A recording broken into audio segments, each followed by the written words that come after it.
ka Nyagatare mu murenge wa Matimba, umukuru w'umudugudu na gitifu w'akagari batawe muri yombi n'ishami ry'ubugenzacyaha RIB ni nyuma y'uko gitifu akurikiranweho amafaranga angana na miliyoni 5 z'amafaranga y'abaturage bamuhaye kugira ngo abishyurire ubwisungane mu kwivuza mu mwaka wa 2025.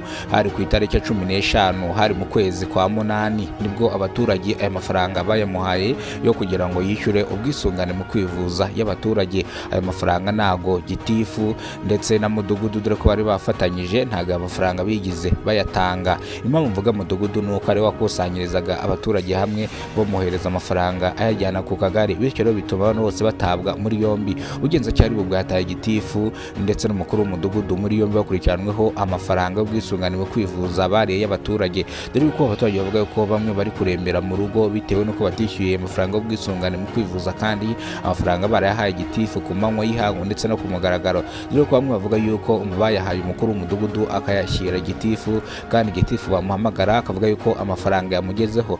Bityo rero aya manyanga bakoze ni mudugudu ndetse na gitifu, no mpamvu batawe muri yombi n'ishami ry'ubugenzacyaha RIB. Gusa gitifu na mudugudu ntago amafaranga bayahakana, ahubwo bavuga yuko aya mafaranga bayahawe ubundi yarangiza akabaca mu myanya y'intoki bakayata batarayatanga, ndetse basaba ubugenzacyaha RIB yuko barekurwa bakajya gushakisha amafaranga y'abaturage bakayatanga ubwisungane mu kwivuza, kubera ko basabye imbabazi babikuye ku mutima. Bavuga yuko amafaranga yaje kuburirwa irengero kandi ikindi nabo batazi aho yagiye. Basaba abaturage imbabazi kandi bagashakisha aya mafaranga bakaba bayasubiza abaturage cyangwa bakabishyurira ubwisungane mu kwivuza nk'uko bari babyumvikanye. Mudugudu avuga yuko ibingibi atabirimo, ahubwo ari gitifu wamwoheje ngo nagende yake amafaranga ayazane. Ntago yarazi yuko aya mafaranga gitifu yanayariye, yarazi yuko amafaranga y'ubwisungane mu kwivuza abaturage gitifu ko kari ubishyira muri system yakaba yarabishyize muri system. Gitifu avuga yuko umukuru w'umudugudu ari amatakira ngo ibiki iki cyaha bagikoze bagifatanyije, kandi ngo mudugudu yariye miliyoni y'amafaranga y'amanyarwanda.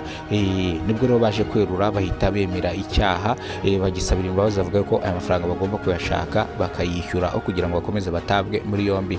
Kugeza izi saha baracyari mu maboko atarayabo, ndavuga bari ku bugenzacyaha RIB bakurikiranwe icyaha cyo kurya amafaranga y'ubwisungane mu kwivuza. Ni mu gihe rero batarabakatira cyangwa batarabahamya icyaha ngo abakatira bavuga ati tukujyanye Mageragere, tukujyanye Madrid, tukujyanye he nyine turagukatiye, tukujyanye kugufunga. Baracyari ku ishami ry'ubugenzacyaha RIB bari guhatwa ibibazo. Andi makuru ari buze kuza nimba bari barekure bakaza bakishyura amafaranga y'abaturage, nimba bari buhanwe bakafungwa. Bivuze ngo rero niba gufunga amezi 6 uri umuyobozi ufite diplome ya leta barayikasoringa, nukuza rero ukaba umuhinzi nk'abandi basanzwe kandi bari umukozi wa leta. Bivuze ngo rero asenge niba mukatire ndakurahiye nguko rero.